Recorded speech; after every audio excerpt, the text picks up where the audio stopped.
podcast Femmes et Sciences, Hypatie d'Alexandrie.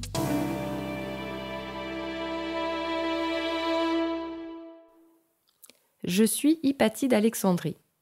Née entre 355 et 370 de notre ère, on ne sait pas bien, dans l'Empire romain d'Orient qui démarrait sa christianisation. Mon père, Théon d'Alexandrie, dirige une école réputée dans cette belle ville d'Égypte, deuxième capitale intellectuelle du monde gréco-romain après Athènes. C'est lui qui m'instruit lorsque je suis enfant. Je suis passionnée par la philosophie et les sciences, dans lesquelles je fais preuve d'une grande vivacité d'esprit. Pendant quelque temps, je pars à Athènes enrichir ma formation. Puis, je reviens à Alexandrie, où j'exerce mes talents d'enseignante et de chercheuse. Je ne suis sans doute pas la seule femme à avoir de tels talents, mais je suis la seule dont l'existence historique et les activités scientifiques ont traversé les siècles. Je donne des enseignements chez moi et même dans la rue sous forme de conférences publiques. J'enseigne le néoplatonisme en commentant les écrits de Platon, Aristote et Plotin.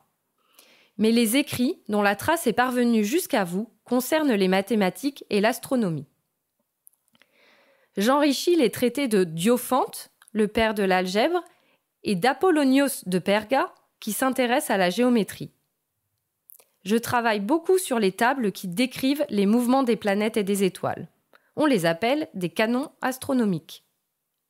Je contribue d'ailleurs à celui qu'a formulé le célèbre Ptolémée. Je construis moi-même un astrolabe planisphérique, c'est-à-dire plat, un instrument qui permet de prédire l'emplacement des objets célestes à différentes dates. Du point de vue personnel, l'historien Socrate le Stolastique raconte que j'atteins de tels sommets dans les sciences que je surpasse tous les philosophes de mon temps. Il dit aussi que je n'hésite pas à me rendre à des assemblées d'hommes en raison de ma dignité et de ma vertu. Dans cette société patriarcale, je ne me suis jamais mariée. Je suis une femme brillante et indépendante, défendant des idées éclairées.